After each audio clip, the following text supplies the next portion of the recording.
ಗೋವಿಂದ ಗೋವಿಂದ. ನೀವೇನಾದ್ರೂ ಹಿಂದೂಗಳಾಗಿದ್ರೆ ಗೋವಿಂದ ಅನ್ನೋ ನಾಮ ನಿಮ್ಮ ಜೀವನದಲ್ಲಿ ಒಂದು ಸರಿಯಾದ್ರೂ ನೀವು ಖಂಡಿತ ಹೇಳಿರ್ತೀರ. ಆಯ್ತಾ? ಇವಾಗ ನಾನು ಇದ್ರ ಬಗ್ಗೆ ಯಾಕೆ ಹೇಳ್ತಾ ಇದ್ದೀನಿಪ್ಪ ಅಂದ್ರೆ, ನಾವಿವತ್ತು ಗೋವಿಂದ ತಂತ್ರಂ ಬಗ್ಗೆ ಮಾತಾಡೋದಕ್ಕೆ ಬಂದಿದ್ದೀನಿ.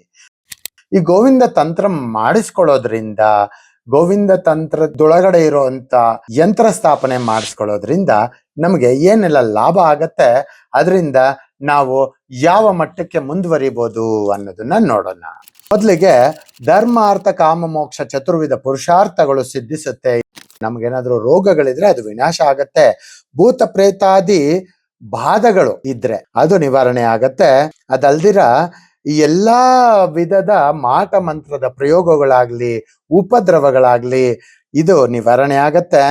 ಆಮೇಲೆ ರಕ್ಷಣೆ ಸಿಗತ್ತೆ, ಎಲ್ಲಾ ಒಂದು ದುಷ್ಟ ಶಕ್ತಿಗಳಿಂದ ರಕ್ಷಣೆ ಸಿಗತ್ತೆ. ಧನಧಾನ್ಯ ಸಿದ್ಧಿಸತ್ತೆ, ಎಂತ ದರಿದ್ರ ಇದ್ರೂ ಹೋಗುತ್ತೆ ಅಂತ ಶಾಸ್ತ್ರ ನಮಗೆ ಈ ಒಂದು ಗೋವಿಂದ ತಂತ್ರದಿಂದ ಗೊತ್ತಾಗತ್ತೆ. ಅದರಲ್ಲೂ ಬಹಳಷ್ಟು ಜನಕ್ಕೆ ನಮ್ಮ ಕರ್ನಾಟಕದಲ್ಲಿರುವಂಥವ್ರಿಗಂತೂ ಗೋವಿಂದ ಅಂದ್ರೆ ಆ ಮನಸ್ಸು ಬೇರೆ ಥರನೇ ಆಗುತ್ತೆ. ಆ ತಿರುಪತಿ ವೆಂಕಟೇಶ್ವರನ ಬಗ್ಗೆ ಯೋಚನೆ ಮಾಡಿದ ತಕ್ಷಣ ಮನಸ್ಸೆಲ್ಲ ತುಂಬಾ ಹಗುರ ಆಗ್ಬಿಡುತ್ತೆ. ಎಂಥ ಸಮಯದಲ್ಲಿ ಎಂಥ ಕಷ್ಟದಲ್ಲಿದ್ರು ಒಂದ್ಸರಿ ತಿರುಪತಿ ವೆಂಕಟೇಶ್ವರನ್ಗೆ ತಿರುಮಲಕ್ಕೆ ಹೋಗಿ ಬಂದ್ರೆ ಒಂದು ರೀತಿಯಾದ ರಿಲೀಫ್ ಖಂಡಿತ ಎಲ್ಲರಿಗೂ ಸಿಕ್ಕಿರುತ್ತೆ. ಆದ್ರೆ ಅಂಥದ್ದೇ ಒಂದು ತಂತ್ರ ನಮ್ಮ ಮನೆಯಲ್ಲೊಂದು ಮಾಡಿಸ್ಕೊಂಡು ಇಟ್ಕೊಂಡ್ರೆ ಹೆಂಗಿರುತ್ತೆ ಅಲ್ವಾ? ಅದನ್ನ ಮಾಡಿಸ್ಕೊಳ್ಳೋದಿಕ್ಕೆ ಪ್ರಯತ್ನ ಮಾಡಿ.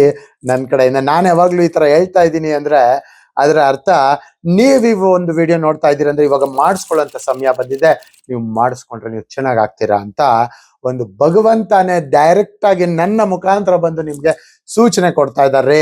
ಏನ್ರಿ ಎಲ್ಲೆಲ್ಲೋ ಹೋಗಿ ಲಕ್ಷಾಂತರ ರೂಪಾಯಿ ವೇಸ್ಟ್ ಮಾಡ್ಕೊಂತೀರಾ, ಹಾಸ್ಪಿಟ್ಲಲ್ಲಿ ಖರ್ಚು ಮಾಡ್ತೀರಾ, ಅಲ್ಲಿ ಇಲ್ಲಿ ಖರ್ಚು ಮಾಡ್ತೀರಾ. ಇಂಥ ಒಂದು ವಿಚಾರಕ್ಕೆ ಖರ್ಚು ಮಾಡಿ ನೋಡಿ.